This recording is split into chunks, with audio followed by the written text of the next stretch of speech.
So Chris, do you think that wilderness survival, as the way it's usually taught, is really that practical of a solution? I gave up on wilderness survival a long time ago. I don't see nature as a wilderness, I see it as an extension of my home. And I'm more interested in living fully than in surviving.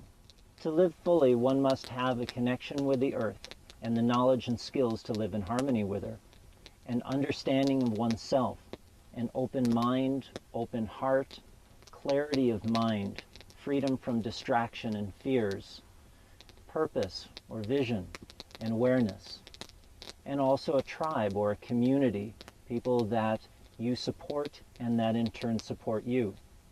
And a sense of humor sure helps. The end goal is joyous, open-minded, open-hearted connection with all things. This is the journey that we are on together. On a planet of nearly 7 billion people, enough for everybody is going to be a pretty big challenge. And I feel that what's coming up within ourselves that's making so many people concerned is this shift that we need to make towards supporting all of the people on this earth. So what do you think is going to help us on this journey, Chris? Down-to-earth skills that really work. When I show someone how to start a fire by rubbing sticks together, I know what I'm talking about because I've been doing this for over 30 years. And you don't have to live in a cave for these skills to be applicable. I don't live in a cave, and I supplement my foods that I purchase from the store or that I grow in the garden with foods that I wild harvest. And I haven't been to a doctor in many years because I know what plants I can use to treat just about anything I might encounter. But the most important thing about learning these skills and connecting with nature is a reduction of fear. I have the self-confidence of knowing that no matter what, I'll be okay. No matches, no problem. No tent, no problem. No home, no problem. No job, no problem. Raining all day long and my shorts are soggy. No, that is a problem. But we can build a fire. That self-confidence and clarity is something I carry with me wherever I go, whether it's in the heart of the concrete jungle or deep in the bush.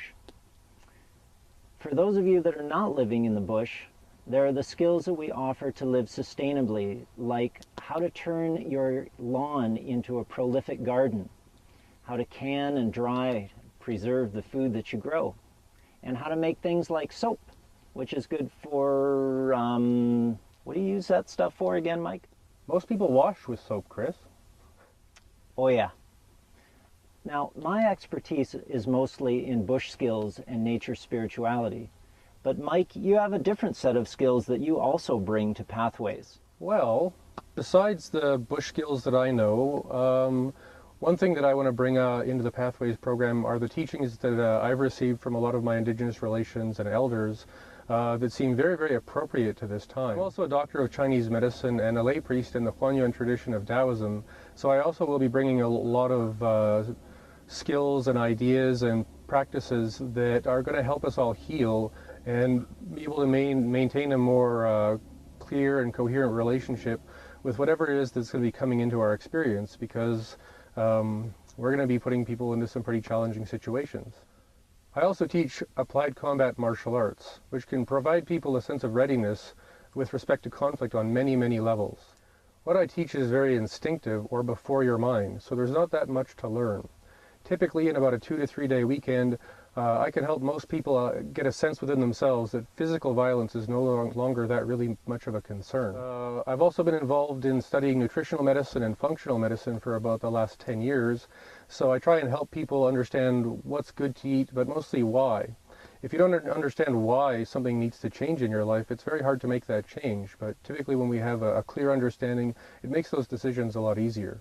Recently, I've been doing a lot of work with permaculture as well, turning my lawn into a garden, like Chris had said. And over the next few months, we're going to be putting up a lot of videos on the website, just showing how this is going and what experiments work and what experiments don't work so well. Also, I grew up in a hunting lodge out in the boonies, so as the old ones say, I'm pretty good at making meat. So is there anything else you'd like to say in closing, Chris?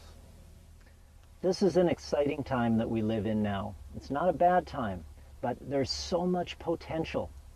We look forward to meeting you, getting to know you, and you getting to know us. Mike? Well, in closing, I'd like to say that, we're all indigenous to this creation. We all have ancestors that got us here through ice ages without antibiotics, without rescue helicopters, without pizza delivery trucks. In fact, if aliens landed in the field over there, I'd welcome them here as brothers because they're indigenous to this creation as well. It's time that we got back into right relationship with each other, with this planet, and with how we're living our lives. And that's what the Pathways program is really all about. Finding all the skills we need, finding the ways to relate and reconnect, and to have a lot of fun doing it. So hope to see you guys coming out, and blessings to you all. Blessings.